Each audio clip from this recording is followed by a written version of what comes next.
Our first spot is the Anguished Man painting, a painting that's been said to be haunted by the spirit of its former artist. The Anguished Man was painted by, we have no idea, actually. Fittingly for something like this, its true origin is a mystery, but it's been said that it was painted with a mixture of the artist's own blood and paint, which explains that delightful crimson hue. The artist disappeared after painting it, and in 30 years, no one has been able to trace its origin to anyone. The earliest recorded history of the Anguished Man comes from a woman in North England who owned the painting after receiving it as a gift, and understood that there was something deeply wrong with it, but kept it anyway, I guess. After years of having it in her possession, she gave the relic off and passed it on to her grandson, Sean Robinson. Once the painting found its way into Sean's possession, he reported consistent hauntings from it, claiming that at night the painting can be heard screaming, writhing, loud noises, the painting falling off the wall in the middle of the night, and even going so far as to claim that he's seen the canvas itself twisting. Locking the painting in his basement, but feeling a compulsion to keep it locked to study it and possibly keep it safe from the outside world, Sean has recorded several videos of the Anguished Man in action if you feel like you've been getting too much sleep lately. While some skeptics might doubt that the Anguished Man is actually haunted, there is absolutely zero doubt that the painting itself is as fascinating as it is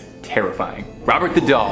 At first glance already seems a bit unsettling, between his empty smile and the blank expression of the pet sitting on his lap. If only it ended there. Legend has it that this century-old doll is home to a malevolent spirit locked away. It's been said that misfortune comes to those who don't respect him or insult him. Robert's story begins over 100 years ago, and his true origin is somewhat disputed. It's agreed that he was owned by Robert Jean Otto, who received it as a boy, but some people claim that it was a gift from his grandfather, while locals prefer to claim nefariously that the doll was given to Robert by a servant of the house who hexed it out of resentment. Whatever the case, Robert brought trouble with him. The real Robert, or Jean as he went by, would refer to the doll as if it was a living entity, claiming that it had a will of its own. When things around the house would break, like the rest of Jean's toys being destroyed, he'd claim that Robert had done it. The family would find Jean in the middle of the night, wailing, surrounded by overturned furniture, claiming once again that Robert had done it. People would claim to see Robert out of the windows, appearing and disappearing at seemingly random times of day. While Jean no longer owns Robert, of course, Robert lives in the East Martello Museum in Florida, where it's said that even locked up he still causes havoc, causing electronics to malfunction and go haywire. Employees have reported sleepless nights,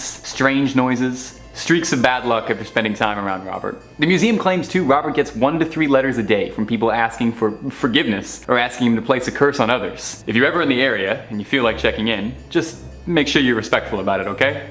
You never know. Number 3, the Adelphi Sapphire. The Adelphi Sapphire is a seemingly beautiful gem that carries with it a dark legacy. It's also known as the Gem of Sorrow, named for the misfortune it brings upon all those who've owned it. Its first owner was a British cavalryman named Colonel Ferris, who stole the gem from a sacred temple in India in the 18th century. Soon after returning to England, he was plagued with financial destitution, bringing his family to the brink of collapse. Shortly after this, his family all started to develop debilitating diseases. Ferris suspected that the gem was responsible for these wrongdoings, and attempted to pass it off to a family friend who fell gravely ill immediately after taking it in. Shortly after Ferris's friend passed, the gem was bought by Edward Heron Allen, a scientist who similarly experienced his life falling apart after acquiring the gem. In a desperate attempt to free himself of the curse, Edward threw the gem into Regent's Canal, thinking that he'd freed himself of the accursed stone. Sadly, much like the one true ring, this gem wasn't going to stay at the bottom of a river. It was fished out of the canal and quickly sold to a local jeweler, who recognized the stone as one he had mounted onto a ring for a client, one Edward Heron Allen.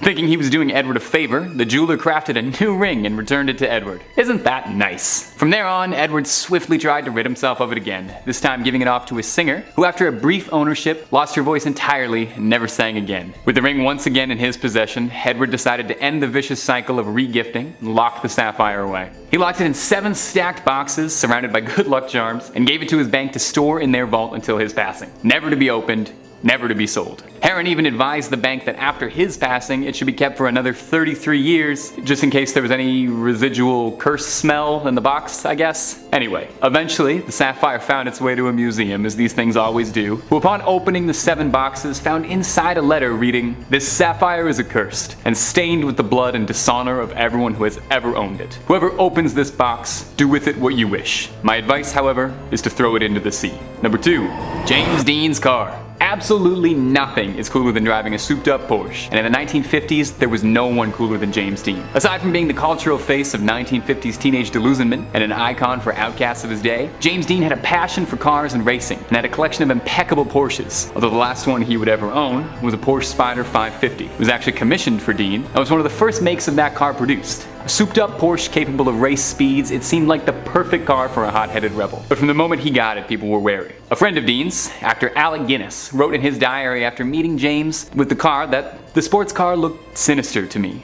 Exhausted, hungry. I found myself saying in a voice I could hardly recognize, "Please never get in that car. You will be found dead." Normally any friend telling you outright not to get into a car would be worth paying attention to, but I feel like special triple warning should be heeded if it was Obi-Wan Kenobi telling me not to do it. Sure enough, Dean ignored, went ahead and raced the car anyway, leading to a tragic car accident that would claim the actor's life. Shortly thereafter, the Spider was chopped for parts, where its engine was bought by Dr. William Escrick and installed in his own car. The suspension and transmission of the Spider was given to Escrick's colleague and fellow doctor and racing enthusiast, Troy McHenry. In a race in 1956, both doctors driving cars with the Porsche's old parts both crashed, leading to the death of McHenry and injuring Escrick. Somehow, not learning any lessons, the self-proclaimed king of customs, George Barris, purchased the mangled wreck of the 550, hoping to rebuild it as a tourist attraction, where it was sold to the National Safety Council as a harrowing display of road safety. In 1959, while in storage, the car spontaneously caught flame. The tires were sold to a private buyer who had them burst on the road, causing them to careen off. And finally, in 1960, while in transit from Miami, the car disappeared entirely. The whereabouts of the car and its pieces are currently unknown, with the only confirmed part left being a transaxle that was found in Massachusetts. And finally, at our #1 spot, the Devil's Rocking Chair. When we think of a devil sitting atop a throne, our mind isn't likely to conjure up the image of a rocking chair. That's more for kindly old grandparents. But for the Glatzel family, it was all too real. Seemingly an unassuming piece of leisure furniture, this twisted piece of haunted mahogany became the focus of one of America's most notorious exorcisms. In the early 1980s, the young son of the Glatzel family, David Glatzel, claimed that he was being plagued by nightmares of a creature with jagged teeth, twisted horns, and hooves. And the family was worried, as the boy wasn't really the kind to make things up. The boy insisted that he would see this beast sitting in the chair, rocking, watching him, laughing, threatening to steal his soul away. You know, regular old imaginary friend stuff. The visions persisted and even manifested physically, with David waking up in the middle of the night with scratches, bruises, and cuts, as well as red marks around his neck, as if something had been grabbing his throat. He would convulse during the night, and a family member would watch him sleep, as he would have seizures repeatedly. David started to hiss and growl at his family, and even was reported to have spoken tongues, quoting from the Bible. Eventually it became too much for the family to bear, and professional help was brought in from, who else? Ed and Lorraine Warren, who performed multiple exorcisms, and brought in a series of priests to try and quell the spirits inside the house. Lorraine asserts that she saw the chair levitate in her time there. After a final exorcism, it's reported that the demon left young David, but found its way into his sister's fiance, one Arn Johnson. She reported the same growls, hissing, as well as slipping into periodic trances he couldn't be shook from. Tragically, Arn was involved in a conflict that led to the death of his landlord, and when he stood trial for it, insisted that he hadn't acted on it, but rather it was the demon possessing him that made him do it. He was locked away. After these dark events, the chair was kept away in storage, for fear that its evils might seep into the rest of the world. It resides now in the Haunted Museum, owned by Zach Baggins himself, one of the world's foremost experts on the paranormal, and a sort of modern successor to the Warrens, who's indisputably the wisest man to be owning something like this. Number 5 on this list is the Smelly Photo. Alright everybody, beware of the Smelly Photo, for if you purchase it, then you'll be cursed with a horrible smelling odor for all of eternity. Alright, so maybe it's not that dramatic, but apparently this is actually a thing. Mental Floss says this historic daggerette type is reportedly inhabited by a Victorian gent named Martin. It was initially found in the eaves of an attic, and its owner would bring it out for guests to see. Eventually, people began to notice that certain smells would mysteriously appear, and just as mysteriously disappear, such as the scent of roses and cigar or pipe smoke, or even the odor of smoke from a wood fire, the seller writes. When questioned with a Ouija board, the spirit inside was sometimes talkative and even playful, but other times reticent. But some spooky things started happening in the house, like objects disappearing or being moved, and footsteps and whispers faintly heard. These strange goings on became more frequent until finally the image was removed from the house and sent to a collector who reports some continued activity. So I'm unsure if you can still buy this thing or if it's completely off the market for good, but realistically you probably shouldn't want to be buying it anyways. Your house basically becomes immediately haunted with weird smells if you purchase this photo. Now I will admit, some of these smells really aren't that bad, like roses. If this picture can just make my house smell like roses all the time, then I mean that sounds pretty nice. Or honestly, cigar smoke can be really nice too. Like, there's definitely a time and place to have a good whiff of a cigar, but the big problem is that you can't really control this thing. So if my guy wanted to just scent the house up with the odor of unwashed 1800s Victorian era man, then he could totally do that. This item isn't gonna kill you or anything, but I do think that the novelty would wear off pretty fast and it could get annoying very quickly. Just make sure that you have some Febreze on hand if you do choose to buy it. Number 4 on this list is the haunted donkey. So this one could be very good or very bad depending on the person who purchases it. Mental Floss says this small decorative juice container has a surprisingly spooky backstory. According to the owner, it spontaneously fills up with water. The inherited piece has been exhibiting the odd behavior for years since the owner was a child. At first, they suspected that their grandmother, who owned the item at the time, was filling it with water, but once she died, they discovered that there was something else at play. One night, the seller knocked against the jug by accident and noticed it sounded like it had liquid in it. When I investigated, I found that there was indeed water in it, they wrote. I thought maybe it was a mistake, they explained, but it's happened sporadically ever since. I'm not scared or anything, but I'm just not into the type of stuff. I wish my Nana well in the afterlife, but it's just not for me, they said.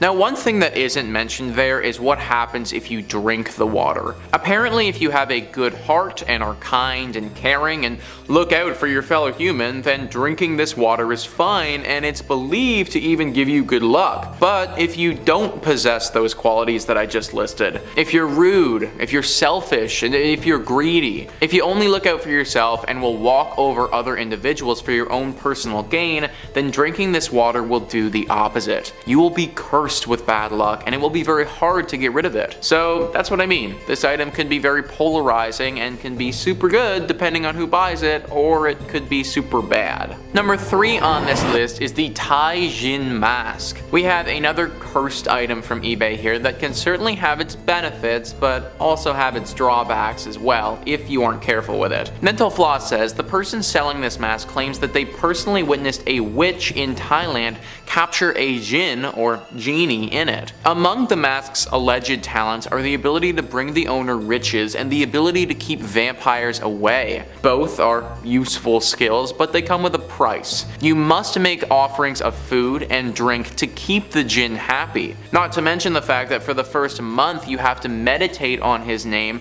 3 times a day for 20 minutes each. So here's my thing.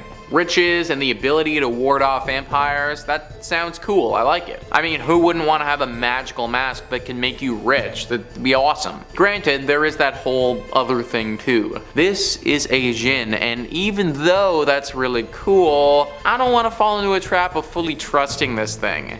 Genies are very tricky.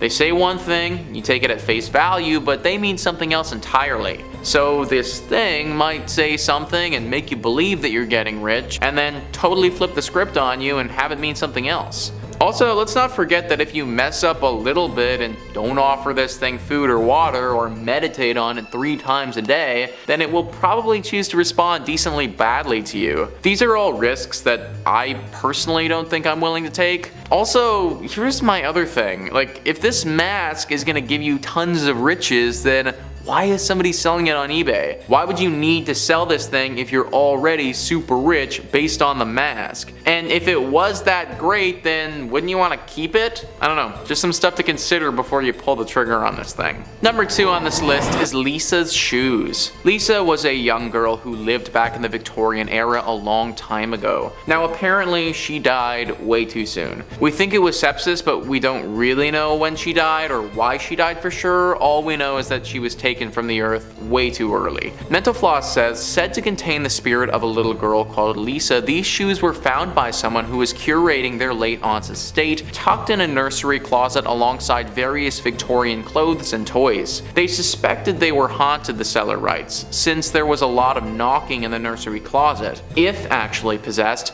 tap dancing might wake one up in the middle of the night. The noise wasn't the only indication of the shoes' otherworldly nature. The house they were found in was rumored to be home to a number of ghosts, including that of a woman who had murdered her baby there in the 19th century, and the spirit of a 9-year-old girl who died of sepsis. So, if you're the type of individual who likes to fall asleep to the sound of cursed shoes dancing all over the floor, then I guess this is for you. I don't know how many of those people are out there, but hey, no judgment here. I, personally, do not have any interest in purchasing some cursed shoes, but that's just me. Apparently, if your heart really does desire such a thing, then a few clicks on eBay is all it's gonna take. And finally, number 1 on this list is the Anguished Man Painting. The Anguished Man Painting has been something that we've talked a decent amount about on this channel when it comes to haunted and cursed paintings. Well, you can buy this haunted / cursed painting on eBay if you wanted to do so. The seller of this oil painting describes it as a horrific paranormal portrait. The artist is unknown, but according to its owner, the artwork may be responsible for a number of spooky goings on around the house. Since owning this painting, I've experienced a number of strange paranormal events that cannot be easily explained, the seller writes in the listing. These include hearing disembodied footsteps from elsewhere in the house, the sound of bird songs appearing out of thin air in the living room,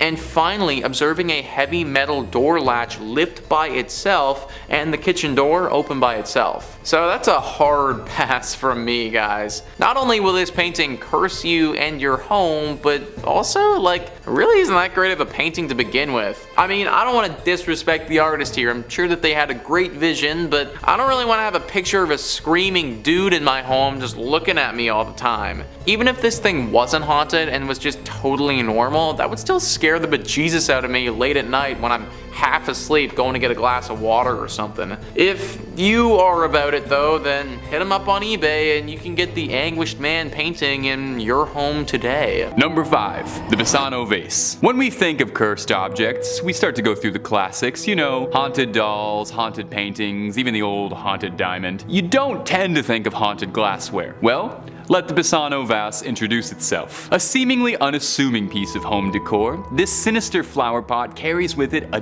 deadly curse and legacy. First crafted in the 15th century, the Bassano Vase was given to a bride as a wedding gift in Napoli, Italy. The day of the wedding, the husband couldn't find his betrothed anywhere. Upon returning home, he found her on the floor, clutching the vase. After her funeral, the vase was given out to one of her family members, who then fell ill within days and had passed away. Of course, no one assumed the vase had anything to do with it, why would it? Despite a suspicious trail already starting to form. The third person to inherit the vase also ended up passing away mysteriously. Well, after the third mysterious death in months, the family contacted a local priest for advice on their situation, and he gave them some reasonable advice. Bury it on hallowed grounds, where no one would find it again. It lay dormant until it was dug up in 1988 by an amateur antique hunter who sold the vase off quickly, restarting the treacherous cycle where it traveled once again, ending lives mysteriously and ruining an otherwise nicely decorated living room. After its revival, it was brought to the attention of local police. They tried to pass it off to museums or cultural sites, but understandably, no one wanted anything to do with the wretched pot. So with nowhere else to turn, legend goes that the police returned it where it had once been found, buried deep beneath hallowed ground. Hopefully a little bit deeper this time, maybe in a lockbox with 3 padlocks and throw away the keys into the ocean. You know, just to be safe. Are you enjoying yourself, my little ghouls and goblins? Click the subscribe button down below for daily frights from Top 5 Scary. Number 4. The Iceman. The Iceman cometh for us all. In 1991, on the peak of the Otso Alps in Italy, a pair of mountaineering tourists came across what they thought was a deceased hiker, which in a grandiose sense was kind of true. Not a recent passing, however, because the Iceman in question was dated from 3000 BC. The nature of his passing is unknown, so the criminal could still be out there at large. large. A fascinating find for the scientific community, the Iceman, nicknamed Otzi after the mountain he was found in, shined a light on history previously unseen. Otzi was the oldest body ever discovered with tattoos. History's first bad boy, if you will. After being unearthed, the body was brought to Austria to be studied intensively, but nothing the researchers discovered could have prepared them for the curse that they had unearthed. A worrying amount of people involved in the study of the Iceman found themselves befelled to an ancient unearthed evil. The first man to discover Otzi, one of the hikers, fell off a path on a mountain to his doom. A mountaineer passed in an avalanche. A forensic pathologist was involved in a lethal car accident en route to give a speech at a university about the Iceman. In total, 7 researchers involved in the study of the Iceman and observers found themselves losing their life after meeting him. So where is the Iceman now? Hopefully supervised? Well, Otzi is currently being held in the South Tyrol Museum of Archaeology down in the bottom of Italy, where he is kept in a climate-controlled environment to maintain his preservation. Locked away, visitors are permitted to come see the Iceman, but only through a frozen, thick glass window. Is that room to keep him cool and preserved? Or is it to keep whatever curse lay dormant inside his bones docile? All we know is that we're thankful that Otzi's just chillin'. Number 3. The Woman of Lem. How modern art can be a bit confusing. It's hard to understand an artist's true meaning behind their work, especially when things start to get abstract. Looking at the Woman from Lem statue, it's hard to even make out what this is supposed to be. A fertility statue? Primitive bog roll holder? You wouldn't even know just by looking at it just how lethally cursed this statue is. We don't know who crafted this or why, but we do know that under no circumstances whatsoever should you ever touch the Woman of Lem statue, lest you're looking to incur the wrath of a centuries-old evil. The statue was first uncovered in 1878 in Lem, Cyprus, giving the statue its name. Carbon dating suggests the statue was formed around 3000 BC. Hey, wait a minute. Do you think Otzi the Iceman ever saw this statue? You think maybe it's the same curse? Was life just significantly more cursed back then? Now back on hand to the topic. Once the statue was found, it began to wreak havoc almost immediately. Legend says 4 families are purported to have lost someone after touching the statue. The first owner, one Lord Elfont, a lord during Cyprus's time as a colony, lost 7 members of his family after acquiring the statue. Sometime afterwards, the next lord to acquire it, Ivor Minucci, obtained the statue and lost his entire family in the span of 4 years. The next victim, one Lord Thompson Knoll, just like the others, his family passed away within 4 years. The stories say that eventually, his remaining surviving sons, understanding that they had a responsibility to rid themselves of this generational evil, gave the statue off to the Royal Scottish Museum in Edinburgh for safekeeping, or maybe just to pass the curse along like a vicious cycle of regifting. Within a year, the museum curator passed away mysteriously. Right now, it's still kept there, locked away behind a glass box, never to be touched again by human hands. Let's try and keep it that way. Number 2. The Hope Diamond. Now the Hope Diamond has shown up a few times on this channel before, and for good reason. It's considered one of the most haunted objects on the planet. The diamond was first uncovered in India, with reports claiming that the diamond was plucked from the eye of a statue of the goddess Sita, the goddess of beauty and devotion. Legend has it that the first person who ever stole the diamond was attacked by dogs shortly after taking it. From here, the diamond made its way through countless hands, never staying in one pair of hands for too long though. It's said to have been owned by King Louis XVI and Marie Antoinette, who as far as I know, never had anything too bad happen to them. You know, at least nothing worth losing your head over. That's a little history joke for you. Look up the French Revolution, or Assassin's Creed Unity. It's the same thing. Throughout the diamond's storied history, it's been said that just about every owner of the Hope Diamond suffered a horrific fate. 14 confirmed deaths and owners throughout history, and that's only the ones we know of, as there could be countless more. The jeweler who recut the stone into its current form, William Falls, died a ruined man in poverty and hardship after his son Hendrik stole the stone from his father, who would later be prompted to take his own life as repentance for his crime. After passing from owner to owner under grisly circumstances, it finally made its way to Harry Winston, an American jeweler who, possibly making the first smart choice of anyone on this list, thought it better to play with his odds, and donated the diamond to the Smithsonian Museum of Natural History in 1958, where it currently resides sealed away to this day. So what happened when it became museum property? Well, the curators of the Smithsonian were thrilled to receive it, and have said that they consider the gem a crown jewel of their diamond collection, and that in all the time it's been in their watch, no one has suffered any ill effects, and if anything, visitors have gone up. Maybe Indiana Jones was right. Maybe it belongs in a museum. Number 1. King Tut. Now, number 1 on our list might be a little bit esoteric. It's the curse of King Tutankhamun. So not quite an object, but worth noting. King Tutankhamun, or King Tut as his close friends like to call him, is arguably the most famous pharaoh of all time. Uncovering his tomb was a landmark moment in Egyptology and archaeology, with his tomb serving as something of a golden goose for archaeologist Howard Carter, who spearheaded the excavation attempts of King Tut's tomb. It took years upon years of concentrated efforts hunting for it, but in 1922, Howard Carter, under the commission of Lord Carnarvon, uncovered the late pharaoh's mighty tomb. Howard Carter, Lord Carnarvon, and their companion Evelyn Beauchamp, the daughter of Carnarvon, were the first people to ever step inside King Tutankhamun's resting place in centuries. Unfortunately, it wouldn't go so well for them. The first victim was Lord Carnarvon. Upon entering the tomb, he was bitten by a mosquito, and mere weeks later, the bite became deeply infected, poisoning his blood, leading to a loss of life. The author of Sherlock Holmes, Sir Arthur Conan Doyle, upon reading this story in the news, had theorized that there was a curse put in place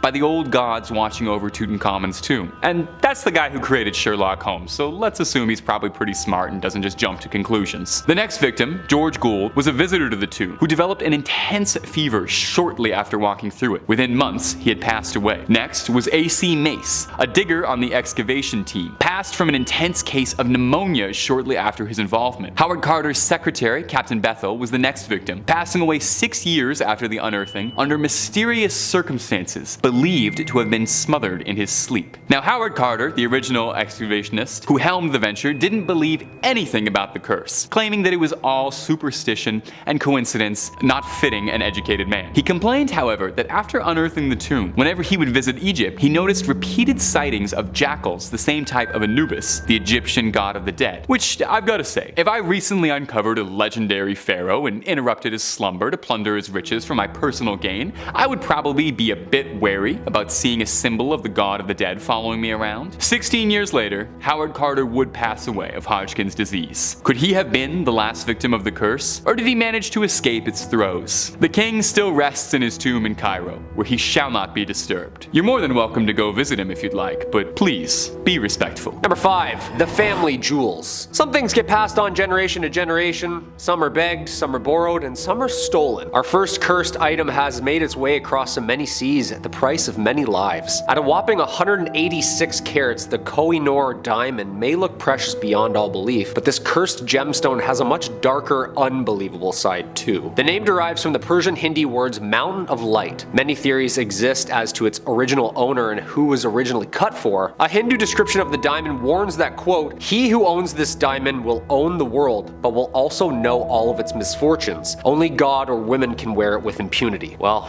that's jarring, to say the least. Right there in writing, huh? Yeah. It passed between the hands of various rulers, blood-soaked era after another. A king who blinded his own son and a ruler whose head had become encrusted with liquid molten gold was paid for this price. Legend has it that the stone's origins of causing death and misfortune to any male who owns or wears it stems from brothers murdering each other to even sons murdering their fathers over it. But does it actually carry a curse affecting men who wear it? First owned by the emperors of the Mughal Empire in India, it was taken and added with the Timur ruby to make an armband for ruler of the Peacock Empire. The diamond then went to Sikh Maharaja Ranjit Singh. After his death, his 5-year-old son Duleep Singh, the last Maharaja of the Sikh Empire, would be the last male who ever seemed to wear it. Since being owned by the British royal family, and oddly enough, it's only ever been worn by females. After Queen Victoria's death, Queen Alexandra got it and was used to crown her at her coronation in 1902. The diamond was then transferred to Queen Mary's crown in 1911 and finally to the Queen Mother's crown in 1937, where it remained for more than 80 years. When Queen Elizabeth died in 2002, the crown was placed on top of her casket for the funeral. All of the crowns are now on display in the Jewel House at the Tower of London, with crystal replicas of the diamonds set in the older models they were in. So what's the deal? Is this thing still cursed? Did the royal family know something that we didn't? Maybe. Number 4. The Statues of Lem. The Women of Lem statue was discovered in Lem, Cyprus in 1878 and dates back to about 3500 BCE. The statue eventually earned the nickname the Goddess of Death after 4 different families experienced tragedy while handling and owning the carved stones. The first owner, Lord Elfont, along with his entire family, perished within 6 years of owning the statue, all from mysterious and rapid illnesses. The other 2 owners, Ivor Minucci and Lord Thompson Noel, also died along with their entire family's just a few short years after obtaining the statue within their homes. The fourth owner, Sir Alan Beaverbrook, died alongside his wife and two daughters of mysterious causes while in possession of the carved rock. Although his sons did not believe in the curse attached to the statue out of fear of the sudden misfortunes around them, they decided to gift the Royal Scottish Museum in Edinburgh the find, where it is now encased in glass, safe, unable to bear any other family bad news. You gotta think, someone was just like sitting there back then chiseling this rock like 6,000 years ago. What were they thinking? What were they saying out loud? What were they looking at? Why did they seem to have blessed this rock with so much evil and misfortune? You tell me. Number 3, the mummy. Not actually a mummy, but the mummy board, or coffin, or lid. The board is painted of an unknown high-status woman from the 21st or 22nd dynasty. Timescale for you, that's about 1,000 years BCE. The British Museum's unlucky mummy has earned quite the reputation for causing destruction through its ancient curse. The mummy was found at Thebes in Greece in the late 1800s, and tales of its curse started soon after its discovery. It's said that of the 4 young Englishmen who bought it, 2 died in a shooting accident and 2 died of health problems. A string of illnesses, accidents, and deaths following this are said to be attributed to the lid. One of the most infamous rumors about the mummy's curse is that it caused the sinking of the Titanic. Wait a minute, what? One of the victims on board was a journalist who apparently was the first to publish articles about the mummy's find and the curse that went with it. Survivors from the disaster recall hearing stories about the ship of an ominous artifact that has a sinister reputation. As the mummy stories and the rumors spread, people who survived began to ask the question if the rumors had caused the disaster that night. The unlucky mummy is now an ancient Egyptian artifact in the collection of the British Museum in London. The identity of the original owner is still being studied and the related causes brought on by it. Due to the brief hieroglyphic inscriptions of short religious phrases, scientists are still trying to decipher the name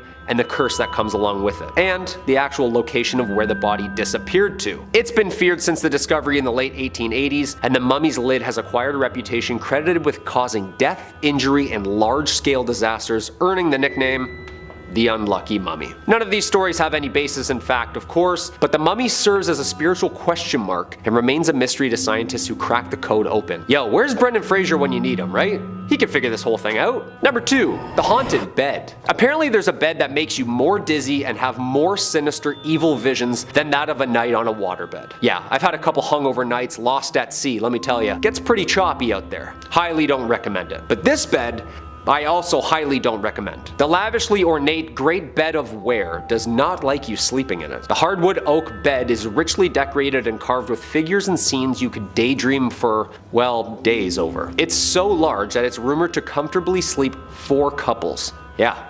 Talk about a California king. There's a tale that suggests that the bed was made in the 15th century for King Edward IV by a very gifted carpenter, but through the years found itself being passed between the inns of ware where commoners were able to sleep in it, break the legs, and apparently cover it head to toe in graffiti. Yeah, the disrespect alone. The defacing got so bad that apparently the ghost of the maker haunts those who are not of royal blood. Basically not blessed by God to rule. It's so old and so haunted that apparently people who spend the night are woken up violently by specters watching them sleep. Apparently there are so many initials carved into the wood, images drawn on it, that it's hard to know who actually the bed was originally fitted for, and who actually cursed it. Some researchers believe that the curse surrounding the bed could have actually been carved into it with symbols and text that hexed the next user. Whatever its history, it's haunted.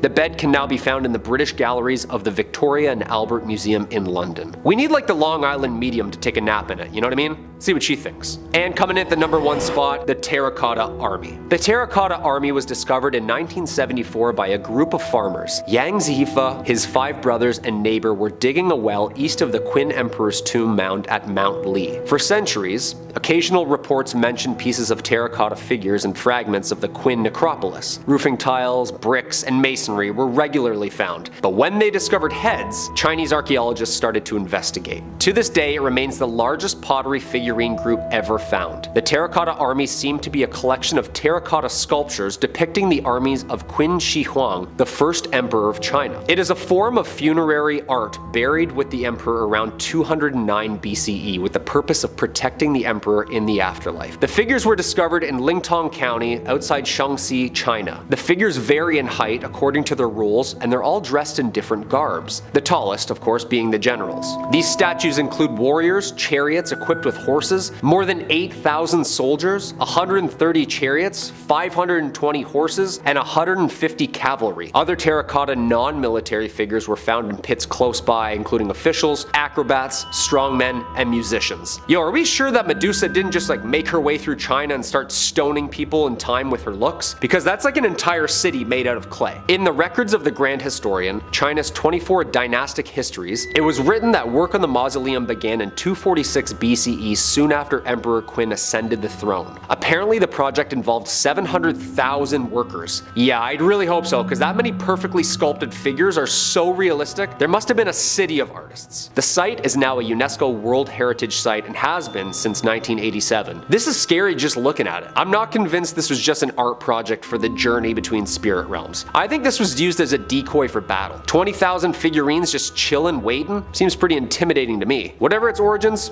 it's jarring to look at. What do you think? Number 5. The Anguished Man. The tale of this rather disturbing looking painting is strange and steeped in mystery, but every scant piece of information we have on it is more unsettling than the last. The painting of a featureless man who seems to be screaming was apparently painted by a deeply troubled artist who mixed his own blood with his paints in an effort to get the right shade of red. Not long after completing it, the artist took his own life, and the painting found its way into a woman's care. She kept it for many years, but claimed that once she put the painting up, her and her family began to see a dark, shadowy figure roaming about their house. At night, they would hear strange sounds like footsteps and crying. The woman took the painting down and kept it locked in her attic for 25 years until she died, leaving the painting to its current caretaker, Sean Robinson. Sean had been warned by his grandmother that the painting was haunted, but he thought little of it. Robinson kept the painting in his basement for about a decade before rediscovering it and putting it up. Once again, the family began seeing the dark, shadowy figure roaming the halls and hearing the sound of weeping and moaning during the night. Sean began leaving a camera on by the painting to try and get evidence of its paranormal nature, and upon reviewing the footage, heard some odd noises and saw evidence of doors opening and closing seemingly by themselves, and the painting falling over onto the ground. As time went on, the activity became more and more intense, with his wife seeing a strange mist and an unseen force pushing his son down the stairs. Things went from bad to worse when guests who came to see the painting began reporting intense and sudden nosebleeds. Sean takes the painting out from time to time to show it to paranormal investigators and television programs who want to hear his story,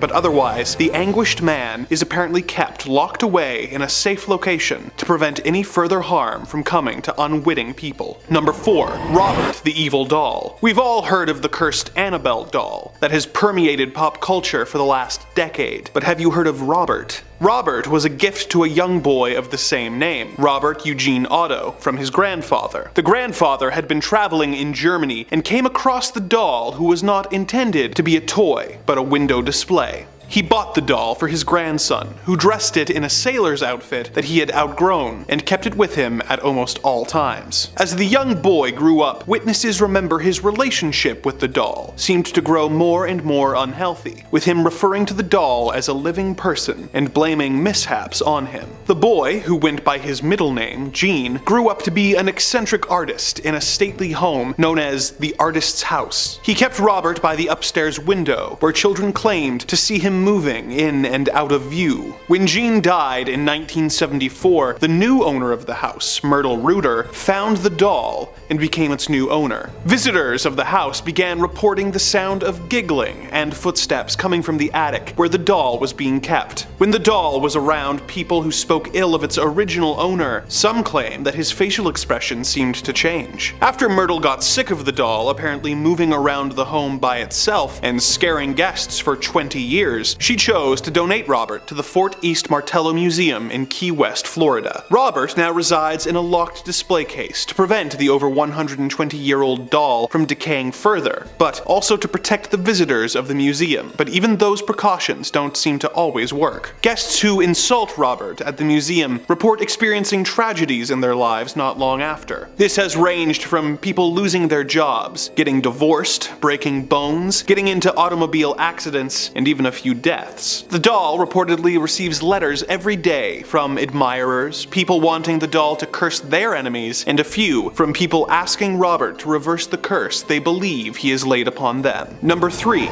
The Woman from Lem statue. This limestone statue, also known as the Goddess of Death, was discovered in Lem, Cyprus in 1878. Its purpose, or exactly what it was meant to portray, has been lost to time, but many experts believe it may be a fertility statue of an unknown goddess. Whatever the reason for the carving, experts have concluded that it was carved sometime around 3500 BC. After being found in 1878, it was purchased by a man named Lord Elfont. Within 6 years of having acquired the object, Elfont and all 6 of his family members had died under mysterious circumstances. The statue passed to a man named Ivor Manucci, who died along with his entire family within 4 years of the purchase. The same thing happened to its next owner, Lord Thompson Noel, and his family. The statue seemed to disappear for a time before being acquired by Sir Alan Biverbrook, who had a wife, 2 daughters, and 2 sons. Yet again, family members began to drop like flies, with Biverbrook, his daughters, and his wife all passing within a few years. Fearing that they would be next, Biverbrook's sons decided to donate the statue to the Royal Museum in Edinburgh, Scotland, where it was soon put on display. However, the statue was not quite done, and the curator who had handled the statue mysteriously died the next year. The statue is still on display to this day, locked in a heavy glass display case. Number 2. Thomas Busby's chair. Our next entry takes us to North Yorkshire in 1702, when 2 criminals, Daniel Audie and his son-in-law Thomas Busby, came into conflict. They were coin forgers who essentially ran a criminal empire, but Daniel disapproved of Tom's relationship with his daughter. This resulted in a fight, which ended with Daniel's untimely demise. Thomas was arrested soon afterwards and sentenced to be.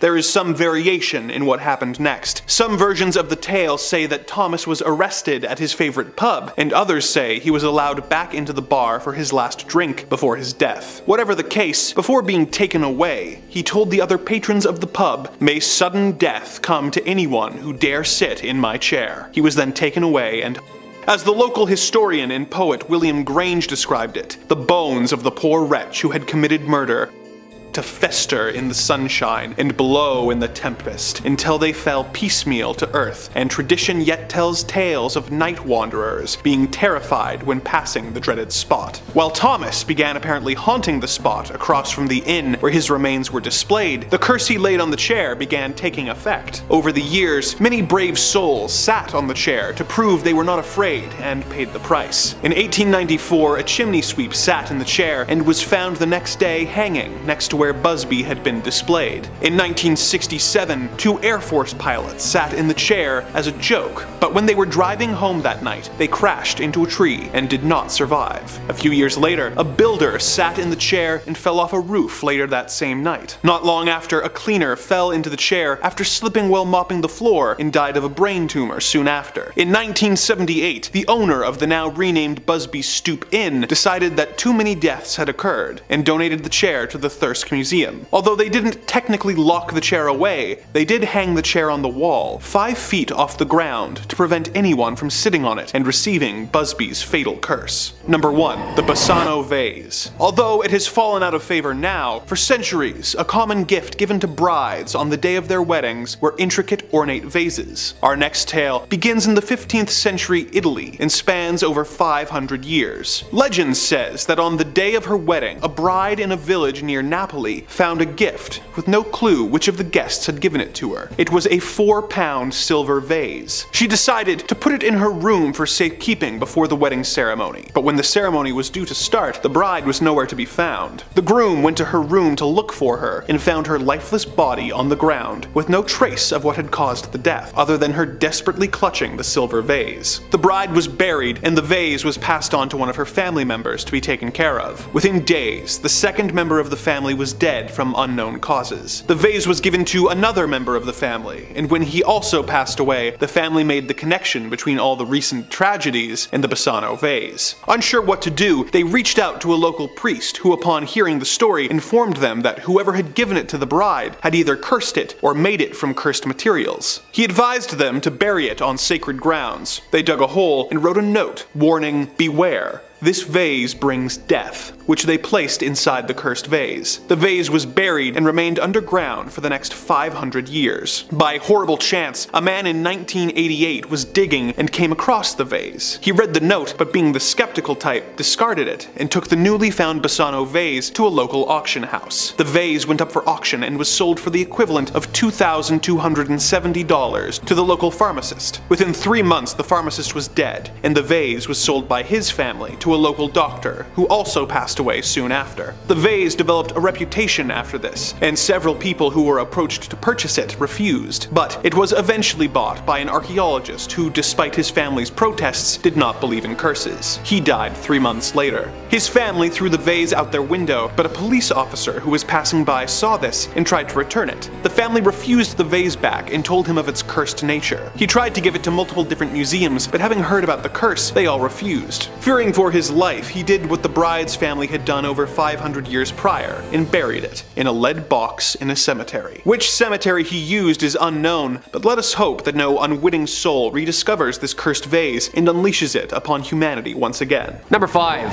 Uluru Rock. If you're heading down under for a vacation this year, well, there's a certain object that remains very cursed there that people don't really recommend you tamper with. And it's huge. Uluru Rock. Yeah, this massive sandstone monolith in Australia was discovered on paper in 1873 by surveyor William Goss. He named the landmark Ayers Rock in honor of the then Chief Secretary of South Australia, Sir Henry Ayers. Known as such, of course, until 1993 when it was officially renamed to Uluru, honoring the title originally given to the Anangu First Nations peoples, to whom the site is sacred and, more importantly, home. This thing is strange. First off, this place is highly sacred, stumbled upon by the First Nations people of the northern Aussie area for who knows how long. This site has been known over the eons to have strange powers though, i.e. any tampering, stealing, defacing, or slandering the megalith is a sure way to test your luck against, well, the universe. This place shouldn't be messed with. One man stole a chunk of rock from the monument and experienced so much bad luck that he actually drove 3,000 kilometers to return it in person,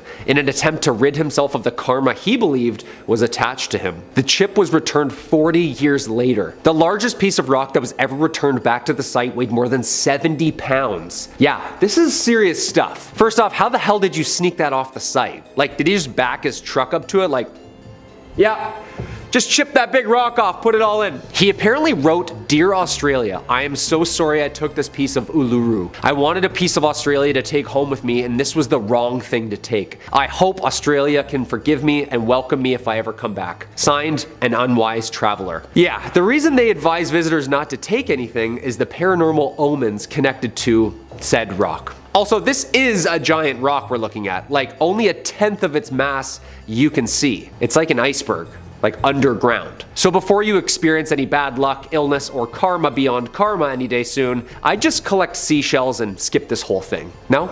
Number 4, the voynick manuscript.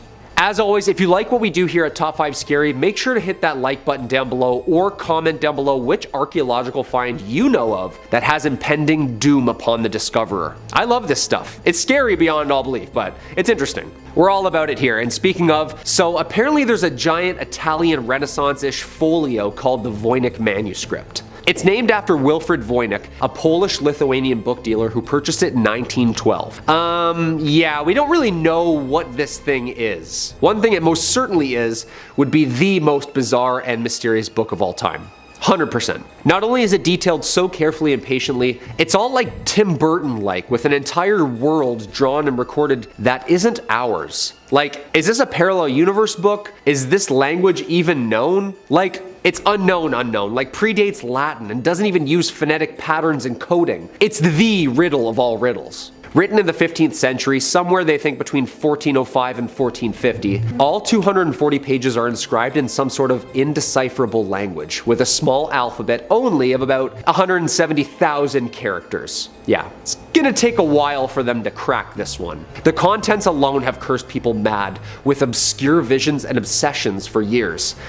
My precious. Historians and cartographers have tried to crack the code for hundreds of years, yet not one has been successful. Why wasn't this a national treasure movie? I feel like this would have been perfect. Was it written by people from another world? An unknown species? It's so familiar yet so alien. Radiocarbon dating from the University of Arizona proved for all pages tested that once started, the writing was continuous for like 20 years. Protein testing revealed that the parchment was actually skin. About 150 calves slain for this Goliath mystery. It remains at Yale, waiting to be decoded to this day. Creepy! Number 3, metal balls. So, metallic floating shiny balls have been recorded for years. Giant metallic balls like this have been found literally littered around the planet for decades, apparently. Ufologist and professor at Stanford, Gary Nolan, is currently studying these metal Malteser-looking things right now that people have collected and auctioned off since the 50s. Right now in Texas, there's a dude who has a ton of these apparent real alien tech. Jim Marlin, famous music producer, was given these metal giant pinball-looking spheres by a celebrity's bodyguard, apparently, who said that they were dropped from a craft in his backyard in the early 50s. And like, a lot of celebrities have touched these. Dennis Hopper, Jane Fonda, that's Hollywood people. These things are famous on their own. They also move on their own, and apparently hold power and light up once in a while on their own. Yeah. That's not scary at all. Hey dad, after Survivor, can you just move your metal giant floating balls out of the living room? Yeah, mom asked me to ask you. In the 70s, the Betts family of Florida came across a small metal sphere the size of a bowling ball in the woods behind their house. Their first thought was the sphere was an old cannonball from a battle. They decided to take the sphere home, and when the sphere seemed to react to the sound of music in the house, making a throbbing, pulsating noise, later the sphere was even seen rolling on its own and would even stop and change direction in the house. Yeah, that's terrifying. Even the Navy went there and checked out these giant mysterious metal orbs. Every time I'm on Reddit seeing these like light orbs trucking around the skies, I can't help but think, is that them? Like, that's them. One thing's for sure, they don't seem to be made here. Number 2, the anticathira mechanism. The anticathira mechanism is an anomaly on its own. For those of you who aren't familiar with it, it's basically an ancient computer that uses the cosmos to predict astronomical events. Thought to have been the first analog computer ever created, and no, it wasn't made in a garage in 1997 somewhere. It was invented by who knows who, like 2,000 years ago. Captain Dimitrios Kontos and his crew of sea sponge divers discovered the Antikythera shipwreck in early 1900 just off Antikythera in Greece, hence the name. I also find it hilarious that divers diving for something you wipe your butt with found an ancient computer. Like, something about that just amuses me. They recovered tons of artifacts during the expedition, helping pull up the shipwreck and this precious baby. Many thought it was cursed immediately after its first handlings. Apparently after its discovery, 3 of the divers who dove down died shortly after its find. Presumably, of course, of the bends, of overwork, but locals think this device was to blame. At 150 feet deep, just off Point Glyphadia, the Greek island, the team retrieved millions in bronze and marble statues, pottery, glassware, jewelry, coins, and this ancient mechanism. It was a find of a century and still is. The device is made entirely out of a single bronze sheet, built in a wooden case about the size of a shoebox. The case and its faces are covered with Greek inscriptions, which indicate the device's astronomical and calendrical purpose. It's basically a computer built entirely out of cogs, wheels, gears, and faces, and it would tell you where you were amongst the cosmos. The first alarm clock, computer, calendar hybrid. Again, 2,200 years ago. Like, no machinery, no watches, no laser cutters, basically everything we have in our iPhones right now within a wooden box 2,000 years ago. Again, it's funny, they were collecting sea sponges to wipe our butts and then stumbled upon a computer. Yeah. You can find it at the National Archaeological Museum of Athens. And number 1, the Codex Gigas. Obviously, this one's gonna be my number 1 pick. Apparently it translates to giant book, and it's big. It weighs about 170 pounds. Yeah, I'm kind of like really uncomfortable what I've learned and read about this book. It's the largest medieval manuscript in the world. The manuscript is also known as the Devil's Bible due to its highly unusual full-page portrait and detail of Satan and the legends surrounding its creation. Illuminated Bibles were a typical feature of Roman monastic books, but even with this one, the page size alone of the gigas is notably larger for its time, and it's made out of about 180 donkeys. Yeah, sorry.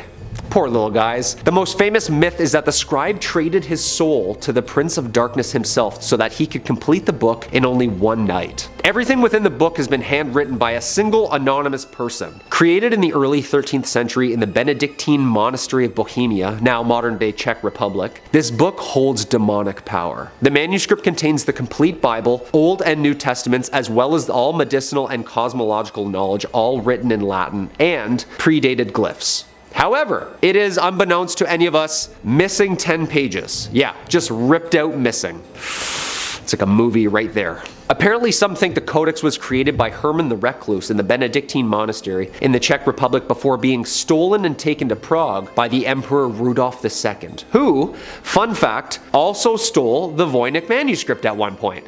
Yeah, this guy loved collecting like cursed, demonic, haunted scriptures, I guess. According to legend, the scribe was a monk who promised to create in one night a book to glorify the monastery forever, including all human knowledge. Near midnight, he became sure that he couldn't complete this task alone, so whipped out his pen and made a deal with Lucifer, asking him to help him finish the book in exchange for his soul. That's not really a good idea. It's thought it would have taken him at least 30 years non-stop writing to complete it. The book lays in the National Library of Sweden in Stockholm, where it is on display for the general public. Dude, I can't read Goosebumps without having nightmares, let alone going near this thing? Nah, I'm good. Number 5 on this list is King Tut's mask. The curse of King Tut is one of the most famous curses to surround a tomb ever.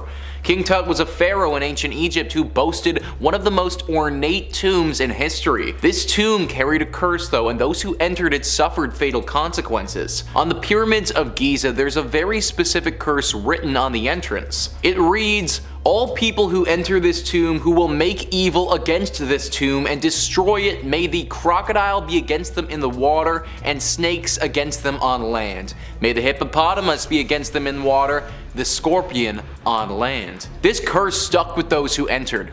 It all started with Howard Carter, the leader of the team, whose canary was eaten by a cobra the second that they first entered the tomb. Then the person who financed the whole excavation died shortly afterwards.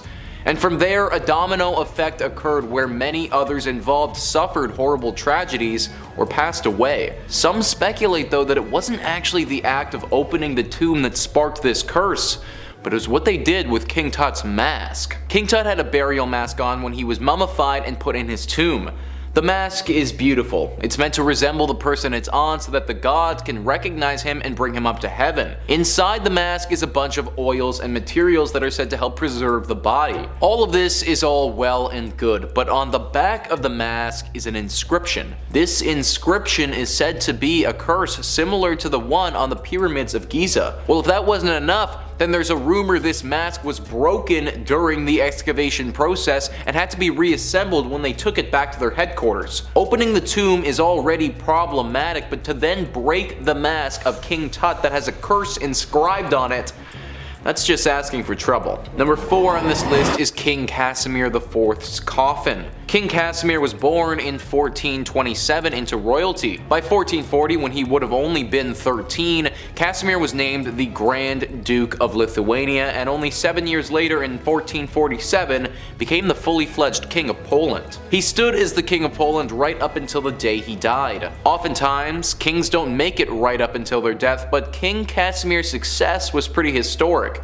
He's known in Polish history as being one of the most politically active and prosperous kings to ever rule over their country. During his reign, he won several wars, recovered territories for Poland, and made their royal family one of the leaders in Europe. Due to all of the glory that he received in his life, it was only fitting that he have a tomb that reflected this. He died when he was 65 years old in 1492 and was put to rest in the chapel of Wawel Castle. There he lay for roughly 500 years until 1973. Researchers opened the tomb to find a horrible surprise. The researchers opened this tomb and investigated the mummification process and all the artifacts he was buried with. They took his body and coffin out of this place and brought it back to their lab. What they didn't realize though was that this coffin had a curse to it. It's estimated that over 15 people died who worked on researching this body and this coffin. It took a while before they realized what was causing this death, but eventually they discovered the error of their ways.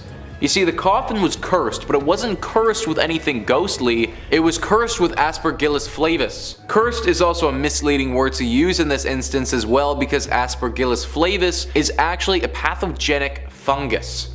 A fungus that when exposed to people can become a killer. For a long time, people thought that there truly was an ancient curse surrounding this coffin, but it was actually this fungus that kept preying on people's immune systems. Eventually, King Casimir's body was taken and put back into his tomb, but not before the damage had been done and over 15 people had lost their lives. Number 3 on this list is the Screaming Skull of Burton Agnes Hall. The Screaming Skull of Burton Agnes Hall wasn't necessarily from a tomb, but it was recovered from a grave, so I think it still counts in this criteria. Burton Agnes Hall was built in the 17th century in Yorkshire. It was built by Sir Henry Griffith, who had 3 daughters he loved very much. They all moved there and were very happy for a time. One of the daughters was named Anne, and Anne loved to explore the outdoors. One day though, when she was exploring, a gang of robbers got to her and they beat her and left her for dead. When the family found her, there was barely any life left in her. They brought her back to their home, but her time on this world wasn't long. While she was dying, she had a very strange request to her 2 remaining sisters. She begged them to take her head and put it within the walls of the hall so that she could always be there with her family. She was dying, so they agreed, but neither of them actually intended on taking their sister's head off and keeping it in their home. A few days later, she died and they buried her outside the hall without keeping their promise. This was a big mistake though. After she was buried, strange noises and banging sounds started happening all over the hall. Screams and crying could be heard throughout, and moans the family couldn't ignore. Eventually they gave in, dug Anne up, and took off her head. They brought it into the hall and the disturbances, they stopped. But years passed and the ownership of this hall changed. The new owners, they had no interest in a dead girl's skull in their home and got rid of it, but sure enough, just when they did, the noises and the hauntings started again. Over the centuries, people have tried and tried again to rid themselves of this skull many times, but eventually they always cave and they have to bring it back in. The skull truly is cursed and it must remain inside the home at all times if you ever want any peace from Anne's spirit. Number 2 on this list is King Tut's statuettes. King Tut's tomb didn't just have one cursed item, it had multiple. His burial mask is pretty widely known, but many don't know the story of 2 statuettes that also came from this tomb. These were 2 small bronze statues found inside the tomb. One of them with their hand over their heart and the other one with their hand over their mouth. Lord Carnarvon, the man who funded the initial excavation, gave these to a friend as a gift. This was meant to be in good faith and a friendly gesture, but he had no idea the trouble that they would cause. The name of the family is omitted in this story to protect their integrity, and the person who received the statues is simply referred to as James. James received these statues and brought them back to America with him, but then started to suffer the consequences. Once wildly successful, James started to lose everything. His company, his money, his family. James went through 3 failed marriages, a complete collapse of his immense fortune, and finally died of illness without ever realizing these statues were part of the problem. He left them to his grandson in his will, and the curse continued. When his grandson took hold of these statues, he was a decorated Olympian, but he also suffered a serious fall from grace. Injuries, other accidents, and failed business ventures plagued the grandson from the second that he took hold of these statues until finally he called the museum. He donated them to the museum so that they could be put with some of the other King Tut pieces and the curse could finally be lifted from his family. Now, it's certainly possible that this was all a coincidence and this family just got down on their luck at the wrong time. But anything involving King Tut has the potential to be cursed, and I wouldn't be surprised if these statues were part of that. Number 1 on this list is the unlucky mummy.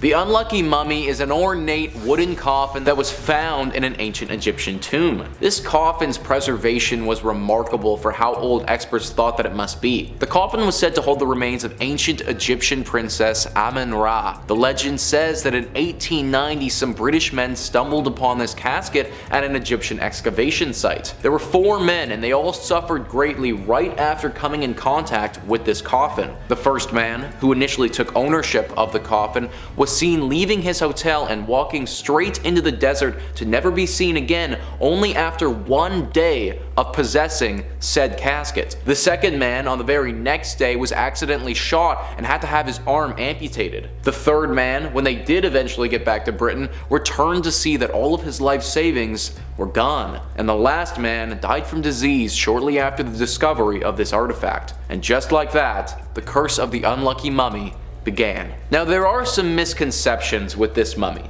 Some people believe that the unlucky mummy got put onto the Titanic ship and that's what caused the Titanic to sink. That was never the case though. In fact, once the coffin got to Britain, it's never left. That doesn't mean that this thing isn't still cursed though. It currently resides at the British Museum in London. Since its arrival there, other rumors about this ancient artifact have come out, such as the untimely death of writer Bertram Fletcher Robinson. He was convinced that there was no curse surrounding this coffin. In fact, he even wrote extensively on that topic, but then he died shortly afterwards. Incidents like this have happened all throughout history, further solidifying the curse around this coffin. With everything that's happened to it, the term unlucky might just be a bit of an understatement. Number 5. The organ. Music is the basis of like every good horror movie, isn't it? Music playing from the other room by itself? Yeah, that scares the shit out of me. When I forget my Bluetooth is on and I hear the music from the other room, my heart skips a beat. And there's some Shakespeare sonnets on there, you know, so it sounds like some dudes in the other room just talking to me in Old English. Well, there's actually an instrument that plays by itself, apparently, every night around 9 p.m.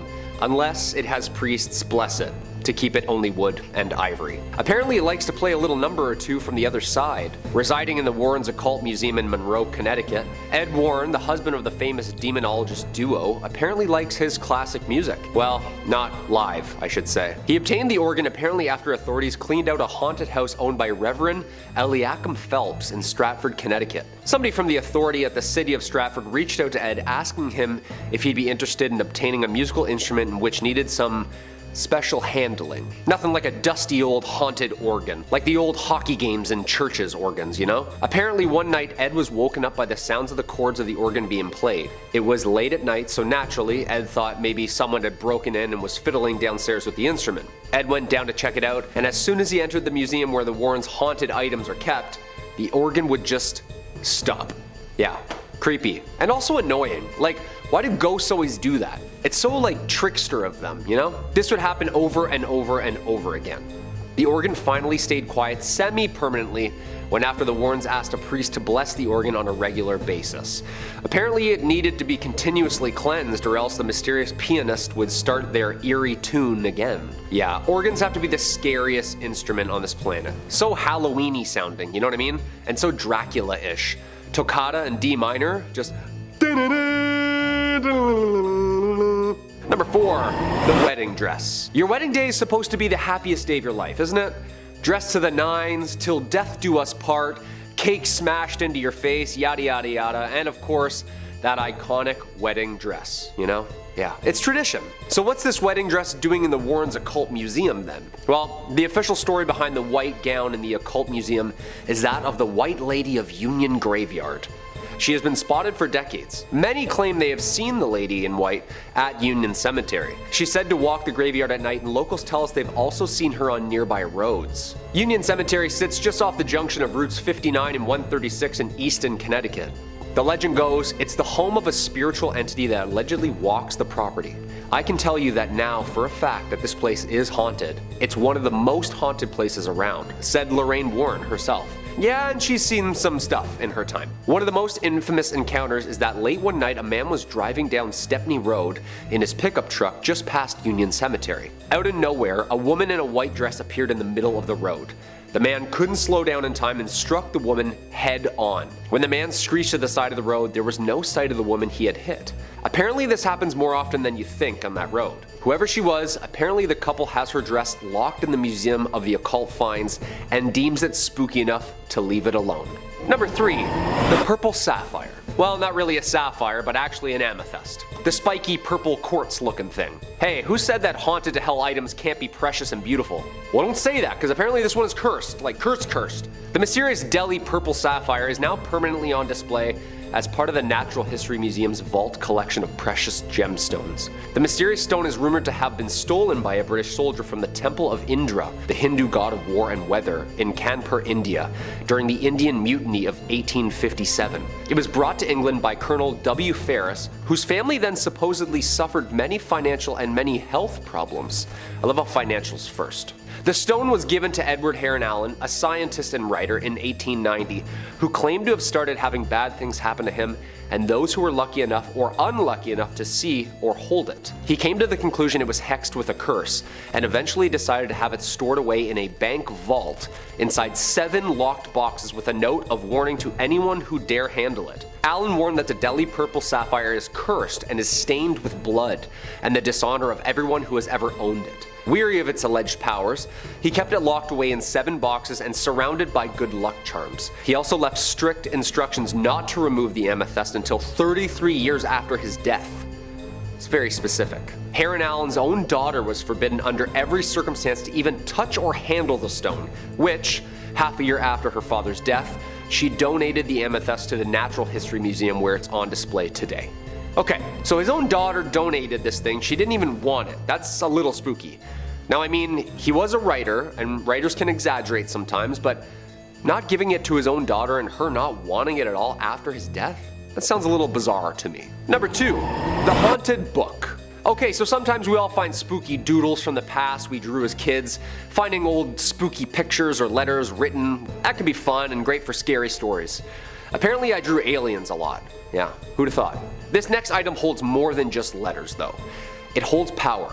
This haunted book was given to Brighton's very own haunted house, Preston Manor, after a Kent family who owned it claimed it caused them to be plagued by ghostly visitors and spectral visions. A haunted ledger which was found bricked up behind a shop wall has been acquired by the museum. Phew. The ledger was donated by Josephine Beniovitz. The book was discovered by her father, Tony Beniovitz, in 1988 when he was demolishing a shop which closed in 1984. Having taken it home, the father and daughter believed they suffered a number of spiritual visions and images of men, women, children, and apparently soldiers on horseback. The ledger, which dates from the First World War, was a clue at maybe who was visiting them. The daughter was told by one of the spirits that the book must be returned to Brighton where its first entry was written, which was in December 1915. The terrified family delivered it to Preston Manor, which is known for its paranormal occurrences and spiritual events. A medium visiting the house inspected the book and confirmed that they could sense evil omens emanating from its pages. It remains locked up only to be viewed after cleansed. Yeah, I don't think I'm going anywhere near this thing. Yeah, all those old books are usually wrapped in like someone's skin or something evil. Yeah. No thanks. And coming at the number 1 spot, the Iceman. This definitely had to be my number 1 spot. And it's not my favorite UFC fighter, Chuck Liddell. But this is the most terrifying find of all. Not really much of an item either, but more like a 5,000-year-old frozen and perfectly preserved human mummy that was discovered in 1991 in the Otzel Alps in Italy. Otzi, of course, is the name researchers chose to name the mummy for obvious location reasons. This frozen mummy is of a man who believed to have lived 5,300 years ago. Otzi is believed to have been apparently murdered before being frozen in its time. This is claimed after the discovery of an arrowhead found embedded in his left shoulder and various other wounds on his body. He also has multiple different DNA types on his clothes, suggesting he was in combat or in danger in his last moments. The nature of his life and the circumstances of his death need more investigation, but scientists believe he's Europe's oldest natural known human mummy, offering a very shiny new view of the Copper Age. A huge glacier surrounded him after he died of exposure and preserved his body in a mile-high ice cube. However, this is where it really gets spooky. Once unearthed, rumors of a curse surfaced too and grew stronger as people linked to him began to die, often in accidents or natural health problems.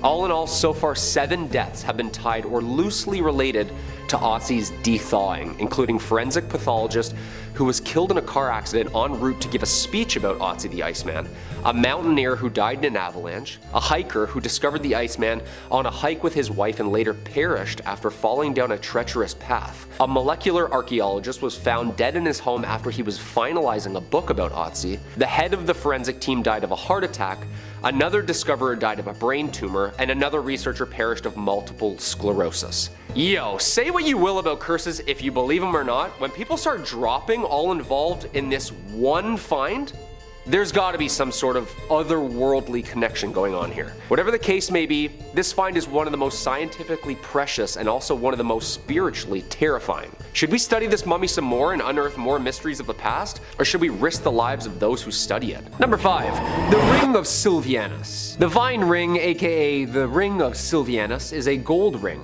dating back to the 4th century AD.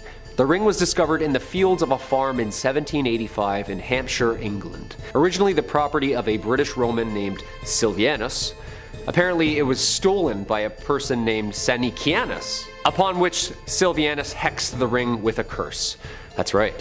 In 1888, the owner of the property wrote about the ring in a history of his property, which is now a National Trust property. The ring went on display there in April 2013, where it's been ever since. Oddly, in 1929, during excavations of the site of the Roman Temple of Nodens at Lydney Park, archaeologist Sir Mortimer Wheeler discovered the now apparent curse that goes with said ring. Consulting shortly after with one J.R.R. Tolkien. That's interesting. The ring is apparently much larger than most rings as well and was perhaps made to be worn over gloves. The band of the ring has 10 edges. Among it is the goddess Venus engraved, along with the saying, "Live in God." Yeah, that's pretty awesome. The lore goes, while at the temple Silvianus' gold ring vanished. Believing the thief to be an individual named Sanicianus, Silvianus demanded supernatural justice. And at the Temple of Nodens, crafted and carved a hexed tablet known as the Curse Tablet, or Defixio. On the tablet, he wrote, quote, "For the god Nodens, Silvianus has lost a ring and has donated 1/2 of its worth to Nodens. Among those named Sanicianus, permit no good health until it is returned to the Temple of Nodens." Yeah, that sounds like a spell to me. You better return that, buddy. Nodens is like Poseidon. Yeah, that's not good if he's out there looking for you. Number 4. Tutankhamun's trumpets. The trumpets are a pair that were first found in the burial chamber of the 18th dynasty pharaoh, famously known as King Tut. One sterling silver and one bronze. They are considered to be the oldest operational trumpets in the world, and the only known surviving examples from ancient Egypt. The trumpets were found in 1922 by Howard Carter during the excavation of Tutankhamun's tomb. Yeah, you know, the whole cursed tomb thing. The bronze trumpet was discovered in the tomb's antechamber in a large chest containing other military objects and walking sticks. The silver trumpet was found in the actual burial chamber. Both are engraved with decorative images of the gods. Similar looking trumpets feature in Egyptian wall paintings that are usually, but not always, but most associated with military and war. Silent for more than 3,000 years, the trumpets were played for a live audience of 150 million people through a BBC broadcast live in 1939. And then World War II happened, because apparently the curator of the Tutankhamun collection at the Egyptian Museum says whenever someone blows into it, a war occurs. The same thing happened in 1967 and the 1991 Gulf War when a student was doing research on Tutankhamun's collection and gave her a whirl. Yeah.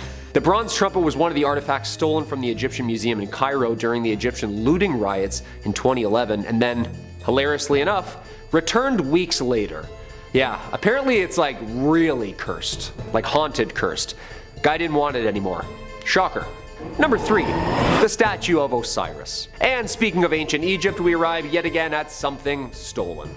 The statue of Osiris. In 1971, during an excavation in Saqqara, Egyptologist Walter Bryan Emery found a small statue of the Egyptian god of death, Osiris. He and his assistant returned to the dig site's office in a nearby village as Emery took the statue of Osiris with him. Once at his house, Emery went to the bathroom to shower, and after moments, his assistant began to hear Emery screaming. He found him clutching the sink, clearly experiencing some kind of trauma. His assistant said that Emery stood there paralyzed. I grabbed him by the shoulders and dragged him onto the couch. Then I ran for the telephone. Emery was diagnosed with paralysis of the right side of his body and was unable to speak. He actually died the following day. Talk about curse of the pharaohs. It's been said that there was a possession of a Canadian woman who believed her home had also become haunted by said statue. The woman gave it to the Ontario Museum, which returned it home to Egypt. Have we seen this video of said statue moving on its own? Like, this is from a Manchester museum, and this thing is just moving on its own all day. Yeah, this god's pretty powerful, and this stuff needs to be respected, you know? And returned. Like, you can't just steal stuff and throw it up in a museum overseas. Especially the stuff that clearly says in hieroglyphics, do not remove this, you will be cursed. We're uncovering more and more buried Egypt every day. Just please be respectful and leave the stuff alone after discovering and documenting it. And whatever you do, don't play any more instruments, okay? Number 2, ballista balls. Almost 2,000 stones were found during archaeological excavations in the Gamla Natural Reserve, of which the ancient Jewish city of Golan Heights used to sit. This is the site where the largest number of ballista stones from the early Roman period were found. Basically, these little sanded stones are perfectly smooth and perfectly designed for ancient machine gun slingshots. Oh yeah, and of course, by sling or hand. In 2020, a ballista ball in Israel was returned to the authorities 15 years after it was stolen. Apparently the balls were very cursed. Why was this particular ballista stone considered to be so cursed? Who knows? The artifact has been returned by an anonymous person under the name Moshe Manis. According to Moshe, the thief who stole the ballista stone stole it in 2005 when they were a teenager. Yeah.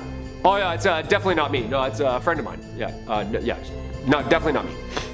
Him and his friends were touring a display of ballista stones at the Jerusalem Walls National Park in the city of David. These ballista stones were used by the Romans when they were fighting in Jerusalem in 70 AD as part of the First Jewish-Roman War, known also as the Great Jewish Revolt. The man returned the 2,000-year-old Roman ballista balls from Gamla and actually wrote a little note on it saying, quote, "These are 2 Roman ballista balls from Gamla, from a residential quarter of the foot of the summit. I stole them in July 1995, and since then, they have brought me nothing but trouble. Please do not steal antiques." You said it, buddy. Those stones have seen their fair share of bloodshed. You don't want any part of that smoke. And coming in at number 1, the Wailing Skull. Our number 1 spot, of course, the one that scares me the most. Skull banshees screaming throughout the middle of the night. Oh yeah, just screeching ghost heads. You know this is a thing, right? Like, way more common than we think. Like, they're like everywhere. Burton Agnes Hall is in East Yorkshire, was built in 1598 during the reign of Elizabeth I by 3 sisters of the Griffith family. The youngest sister, Anne, was apparently attacked. They beat her after she apparently refused to give them her belongings. Locals heard her cries and came to her rescue and returned her home, though sadly perishing 5 days later. On her deathbed, she requested that the head be placed within the walls of the unfinished manor.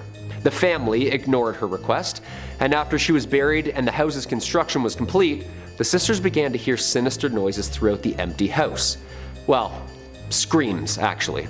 The sisters returned to their family's vault to fulfill the past sister's request, and when they opened the tomb, the body was completely intact except for the now smiling skull across the room from the body. Okay, the head was taken back to the Burton Agnes Hall, and miraculously, the noises and disturbances stopped. It's like she asked to be there or something. The noises would only happen again when later residents tried to remove the skull from the premises. Yeah, I'd put that back immediately. Don't mess with people's scary like this, you know? The skull was later cemented in the walls for safety. Yeah, I'd hope so. Although the noises have stopped, Anne still makes a ghostly appearance apparently on the anniversary of her death. I don't know why people go around touching things, moving them around, like leave them where they layeth, you know? Number 5, the Pearls of Death. We know the Warrens. If that name doesn't sound familiar, check out some of the other vids on who they were on this channel. They were a pretty spooky duo. They've seen some nightmarish stuff in their time, and still have some proof of the evil that they vanquished. Their son-in-law still runs the official occult museum website and museum out of Monroe, Connecticut. Now, if you've seen Annabelle Comes Home, this first item on the list should ring a bell. The character Daniela in the movie tries to communicate to a loved one beyond the grave. Never a good idea, unless you're with the Long Island medium, you know? Stick with the professionals. In order to do that, however, she puts on the museum's mourning bracelet. Yeah, that's not really a good idea there, Daniela. Now, there isn't really a mourning bracelet in the real occult museum, but there is such a thing as the Pearls of Death. And as of now, the Pearls of Death still have yet to appear in the Conjuring franchise. But they're notoriously one of the most dangerous items in the Warrens Museum, says their son-in-law, and very, very real. Beautiful accessory, I should add, but a very haunted and spirited set of pearls. They were added to the museum after a woman claimed that they were constantly strangling her. The Pearls of Death are said to strangle those who wear them. Now I know what you're thinking, get a bigger size, right? Well, it wasn't the wrong fit per se, but like choked aggressively. The story goes, the second that this poor woman put on these pearls, she literally needed people around her to even yank the pearls from its death grip around her neck. Yo, that is terrifying. Sometimes when I sleep with my chain on, I feel like I'm in a triangle choke in the UFC. But thankfully for us, the curls currently rest on the Warren shelves, where they'll hopefully stay for the foreseeable future. Tony Spera, the son-in-law of the Warrens and current owner-operator, says, it all goes way back with the cursed objects. Objects that someone put a curse onto, it could be a bracelet, a necklace, or any article that someone performed incantations and rituals over to put bad energy into, as someone or something famously did to the Annabelle doll. I feel like just talking about it, she's gonna show up. In the same way a priest can bless a holy relic, a satanic worshiper or black magic practitioner can curse a belonging, as seen with the Pearls of Death. Number 4, the werewolf paw. As always, if you dig what we do here on Top 5 Scary, hit that like button or feel free to leave us a comment down below. Let us know which James Wan Warren story is your favorite. I mean, nothing beats the David's exorcism scene in The Conjuring 3. Yeah, spoiler alert, it's uncomfortable to watch.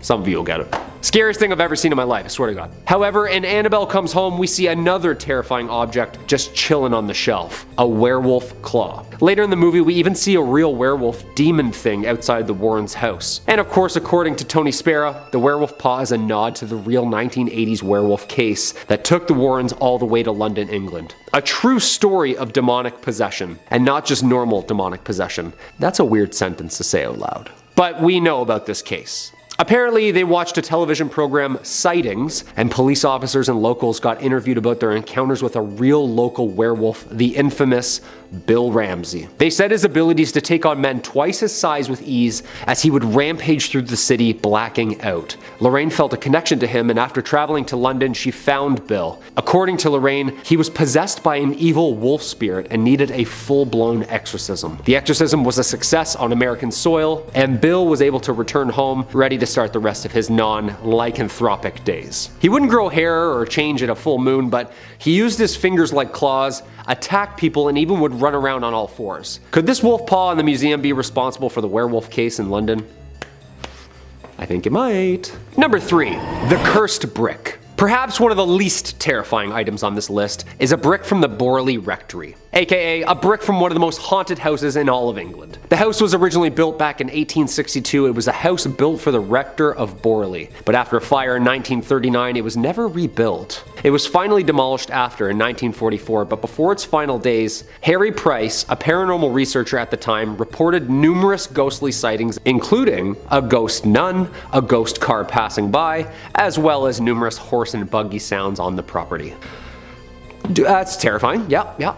A little piece of the haunted home sits in the Warren Occult Museum today, as they were able to visit the Borley Rectory before it was demolished. According to local folklore, a nun fell in love with a monk from the monastery, and the pair attempted to elope together. They were found and sentenced to death. The monk was reported to have been sent to the gallows in the monastery, whilst the nun was sealed into the walls of the nunnery alive. Ouch. This nun is believed to be the one that is seen on the grounds of the Borley Rectory, endlessly looking for the monk that she once loved. That's kind of cute. That's kind of nice. The nun has been seen and heard many times over the years, and the first reports came from 1928 when the owner Guy Eric Smith and his wife contacted a newspaper to report a strange happenings. The newspaper took on the help of an investigator, Mr. Harry Price. Mr. Price stayed at the house to research for more than a year. While staying there, Price witnessed a ton of poltergeist phenomena. Even said that he got in touch with the spirit of a past tenant, Reverend Harry Bull, who died in the house. After numerous attempts at exorcising the property, in 1930, Mr. and Mrs. Smith left the house for good. The next residents of the house were Reverend Foister and his wife Mary Ann. They both experienced the same phenomena that Price and the Smiths had witnessed before them.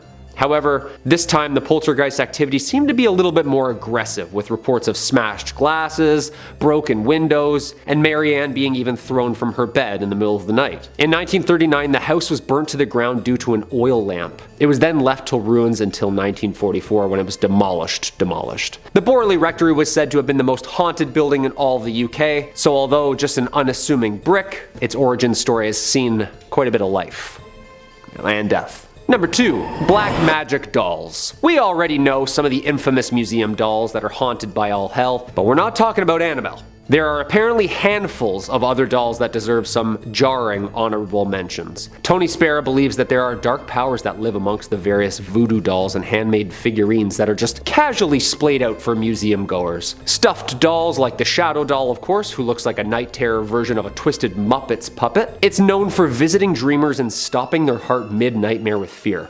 Okay, that's a little excessive. So haunted, yeah. There's a satanic doll that looks like it would resemble a tall wooden man, possibly even the devil. Yeah, haunted beyond all hell. Found in the woods too, around satanic worship. Huh, could you believe? And of course, this dark magic doll. They just look haunted, you know? That off-colorization look, the facelessness, and glass casing around it. Again, that can't be a good sign. Historically, if you do this, obtaining a doll or statue or carving, add in a little dash of dark magic and voodoo, and voila, you have a very dark, cursed item. There's also a doll with no mouth and no eyes. Yeah, that's not scary at all. I think we can all agree that there's like 20 origin films like right here with each and every one of these black magic figurines. Like I understand Furbies a little bit more now, you know? Like that's a cursed item right there, 100%. Furbies belong in the Warren Museum. I'm surprised there isn't some there already. And coming at the number 1 spot, the music box. And of course we had to include one of the creepiest elements of the Conjuring movies, and I guess what makes any scary movie scary. It's the music. And boy is there one haunted creepy Warren Museum object that comes to mind: the Perron family music box. Director James Wan wanted to use the actual music box in the first film because mirrors and creepy music make for the best thrillers, but also because that there is a real haunted artifact from the real case. Today, the box is safely stored in the Warrens Museum alongside all of the other spooky items that we already covered. The music though, right? Like this part in the movie actually scared the shit out of me. Like the anticipation alone. They always do it so slow too, don't they? Dun dun dun dun dun dun dun dun dun dun dun. But it's like real life though. That's horrifying. The music box apparently caused a lot of problems for these Perron girls, specifically April, the youngest of the Perron children. She found this antique in the house and she used to communicate to spirits. In the movie, this was a happy ending, but in real life, the Bathsheba Sherman curse was never really resolved. The original OG film, The Conjuring, was one of the best haunted house movies of the last decade that arguably spawned both a franchise and a new respect for old school horror. I wonder what's next for us in the James Wan universe, cause that werewolf paw, yeah, that looks terrifying.